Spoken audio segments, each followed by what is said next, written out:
Welcome back, listeners, to another very interesting episode on the BizPlan podcast. I'm your host, Sana, and I want you to picture this in your mind. You have made hundreds of calls. You have heard no so many times. Some of them may have blocked your numbers, disconnected the call, or you just sent a voicemail to them.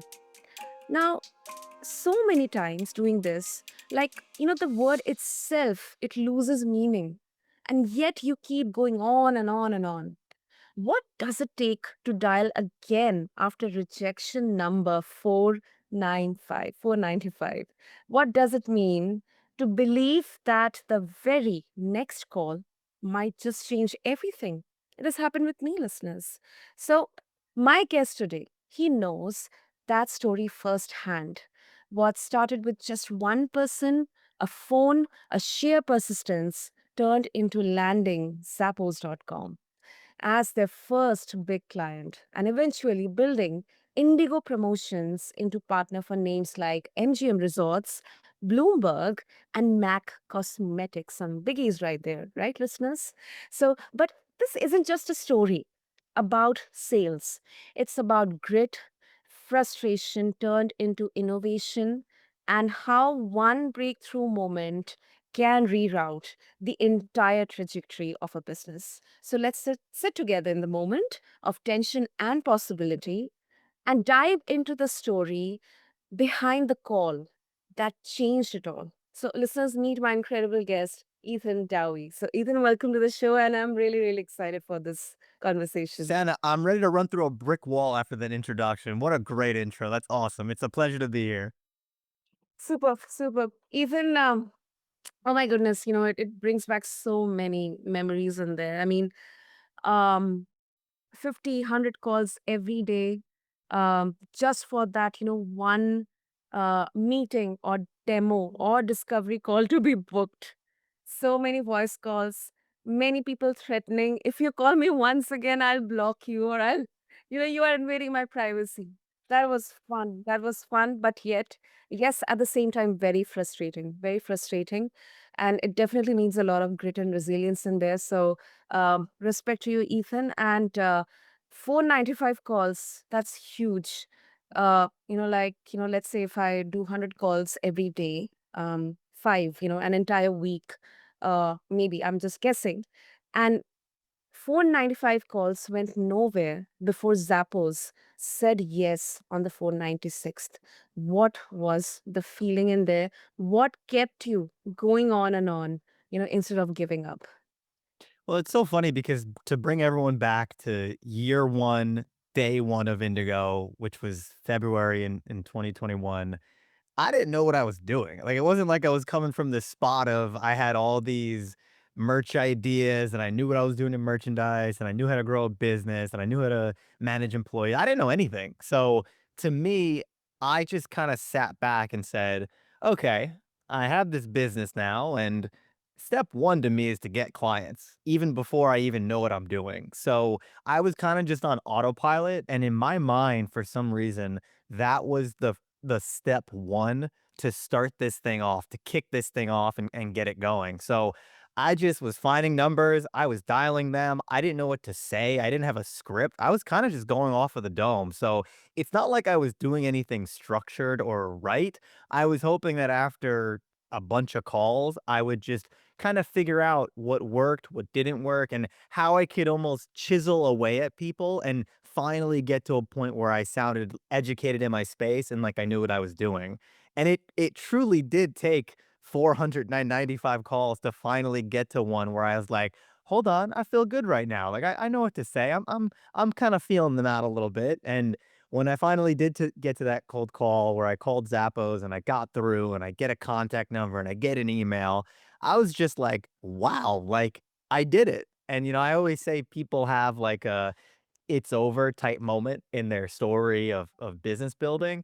That was really mine because it was the first bit of success that we had where it was just it was all positive and it was a step in the right direction. Super, super. And another feeling, which is because I've personally gone through this. So I think it's very common that, when you kind of keep on getting rejection or failure after call by call by call, you start to judge yourself that, am I not doing this right? Am I even in the right place? Is this supposed to happen?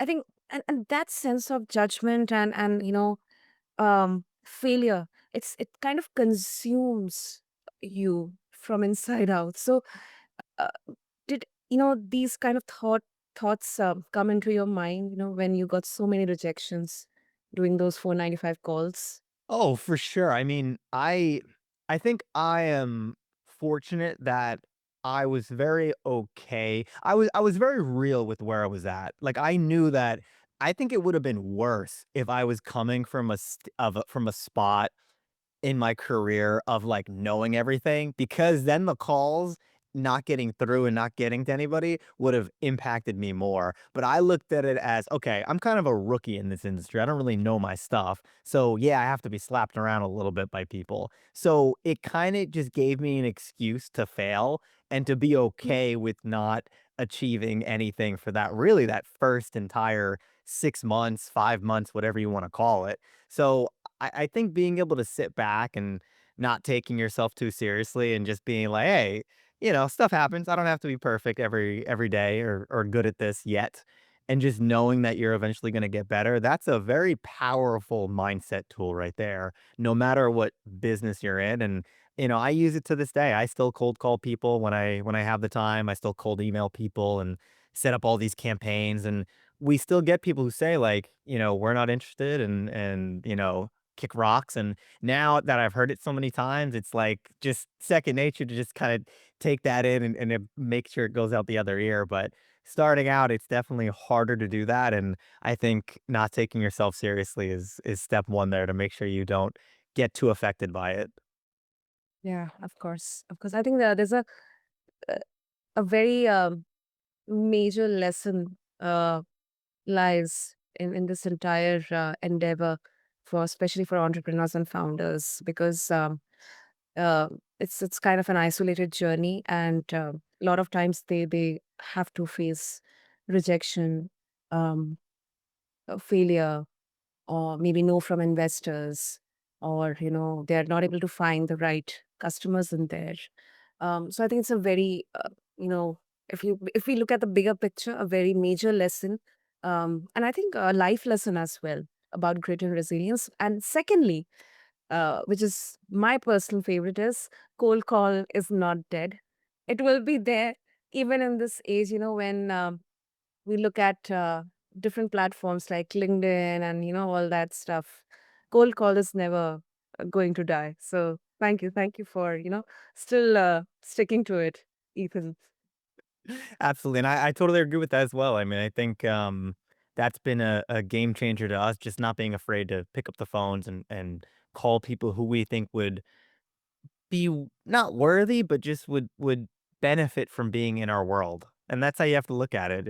It's not cold calling someone to ruin their day, it's calling them because you wanna share with them all of what you've learned and what you're educated on. Exactly. Exactly. And let's look at your journey before creating Indigo Promotions. I mean, you were frustrated with late shipments and uninspired merch.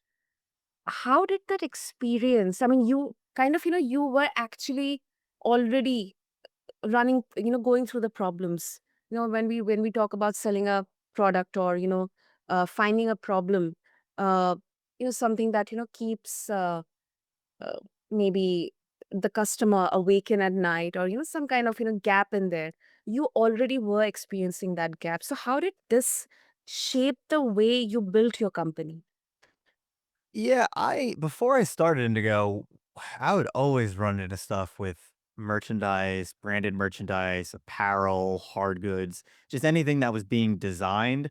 And I noticed right away that there was so many small details that people had to keep up and in their mind and just like take notice of, that it Mm. was becoming harder and harder for people to deliver a good product that was exactly like their clients like. This industry, merchandise, it has only gotten more complicated as time has gone on. In the olden days, before I was even born and when this was happening, it was very simple. Everything was, hey, I need a hat and I need this logo on it, and you would make it and you would ship it to them, and that's it. And nowadays, all of a sudden, we're doing projects that have 10 different items in there. They're drop shipping to 50 different locations, some overseas. Some need to be packaged in a certain way, and some need to be have no packaging, and some need to be hand delivered and messengered to New York City. And I say that because there's so many complexities that come up that it's only getting harder to deal with all them and stay in the loop and stay on top of everything. So realizing that, that was my biggest motivation for starting Indigo, because I just felt like it was so complicated already, and I knew it was only gonna get even more complicated, and I felt like the people who were in the industry at the moment really weren't trying to stay up to date with the times, and they weren't trying to keep swinging with everything that was going on to make sure that they're keeping their company above the water and above all the trends that are happening and above all the processes that need to be implanted. So that was really the main reason I wanted to start Indigo, because I felt like I was young and hungry enough to stay up to date with all of the complexity. Hmm. I think it kind of became your purpose. Oh, 100%. Yeah. I mean, I think for the past 5 years, we've it all what started small is quickly growing big, and it's only getting more and more important to me to deliver on the promise that I wanted to be able to make when I first got in the industry. Mm, right. Okay, now I would like to go back to the moment, when Zappos said yes to you on the 496th call. How did you handle the pressure of having your first and only client be such a big name? Because if I were in that particular situation, first of all, for the first few minutes, I wouldn't have even processed, what just happened. And then I would have gone like, completely blacked out. What should I do? How should I approach this? I'm really anxious. I'm really, I'm really, I don't have any clue how to go ahead with this. So how did you handle it, Ethan? I've always been the type of guy that I love biting off more than I can chew. That's just like if I had to pick a ethos for just my personal brand or how I am or how I act on a daily basis, I love biting off more than I can chew and trying to figure it out. And I think early on, that's kind of what I took to Indigo when because it was just me. It's not like I had a whole team of people and funding behind me. It was just me and my credit card and whatever I could figure out to pay for.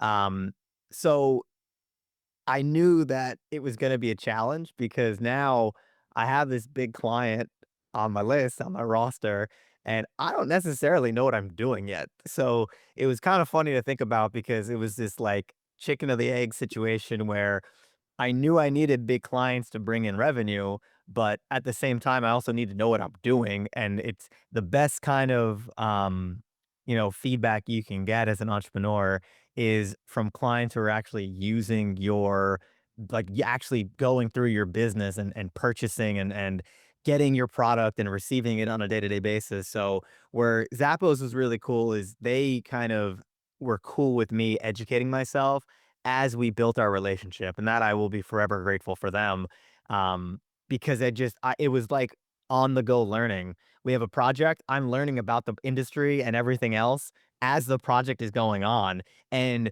that type of pressure, like, it puts you in a state where you're just so hyper alert because there are other people out there that are better than you at what you're doing, and even though they're better than you have this opportunity in front of you that you have to step up to the plate with and figure out how to make work, or else you're not going to get any more opportunities. So to this day, there's still a client and they're people that I have become friends with and love them to death. And it's just all came from that one call that eventually got through.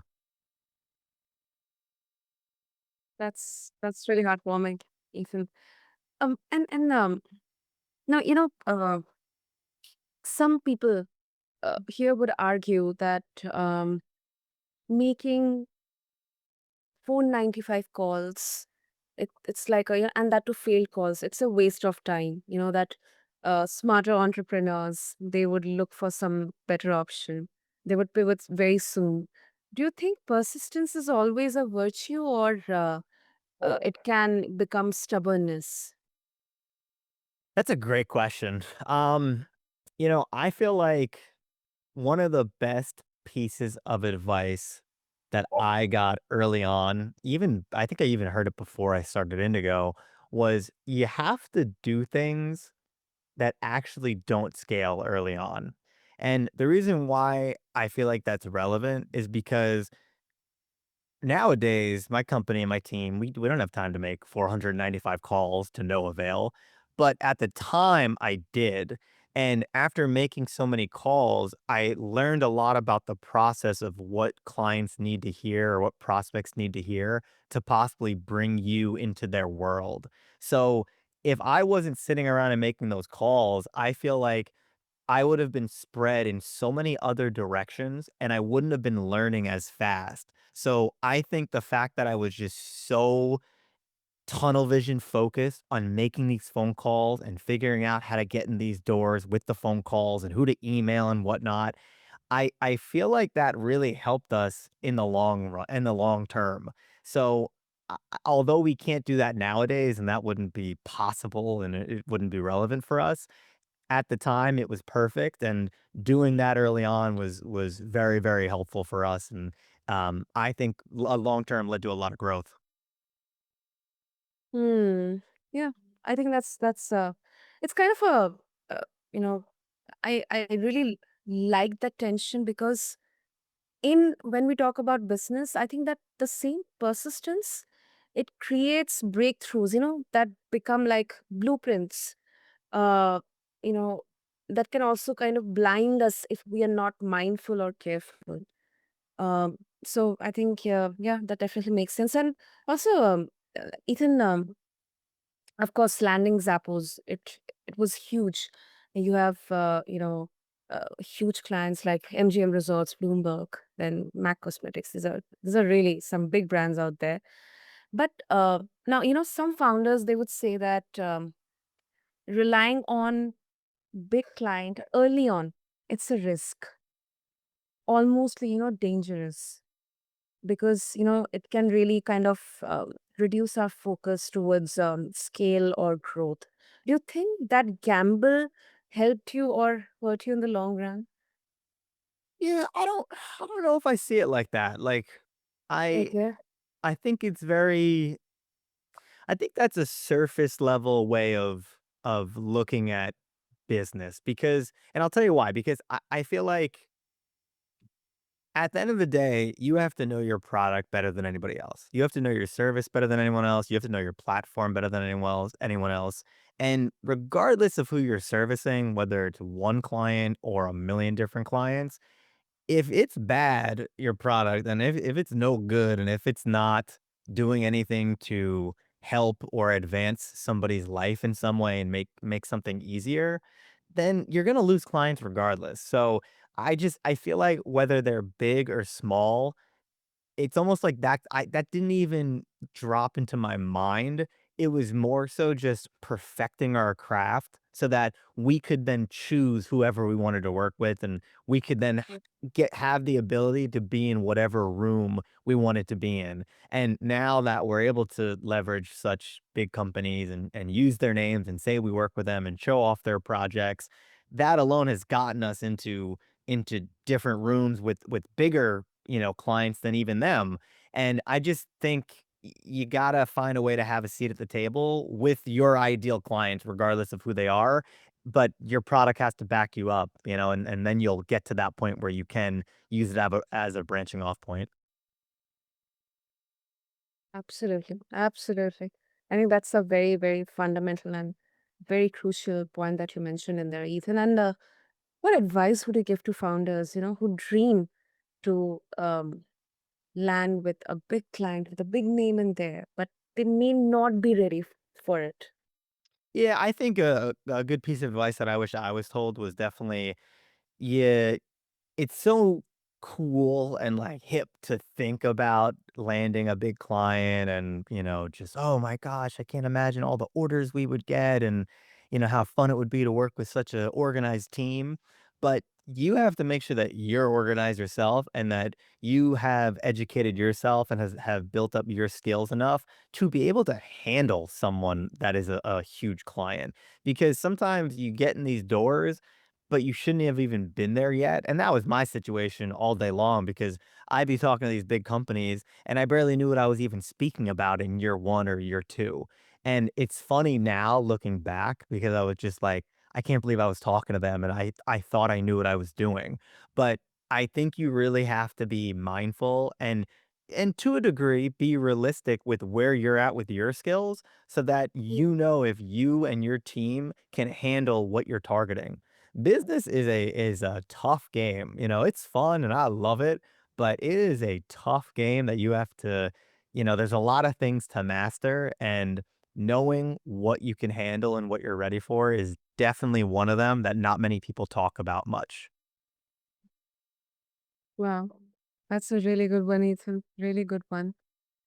Ah, great. And finally, if our listeners they would like to connect with you, Ethan, and explore more about Indigo promotions, and more, and they would like to seek more wisdom from you, what would be the easiest way? Yeah, I love talking to people I love talking to people who have, I guess just heard me speak about really anything. And if anyone needs some type of brand assessment of where their merchandise is at today and explain what they're trying to do and get a opinion of it from someone who's been in this industry for 5+ years, just go on Instagram, follow me at Ethan Dowie, ETHANDOWIE, and then just DM me brand consultant and then I promise you, I will hop on a call with you. I'll figure out where your merchandise is at today and see how it's possible to level it up. So follow me on Instagram at Ethan Dowie all day long. Super, super.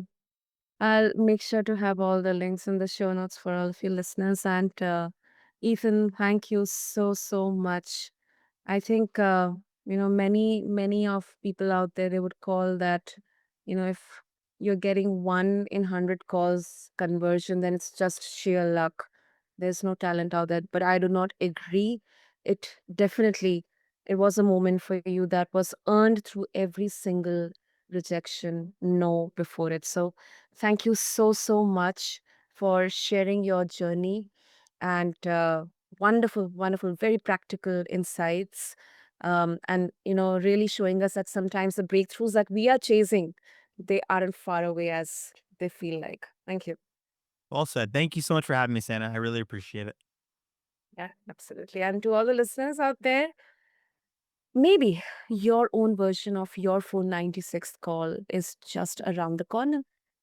So stay patient, stay present, and keep building, keep dialing, because you never know when that one yes could change your whole story.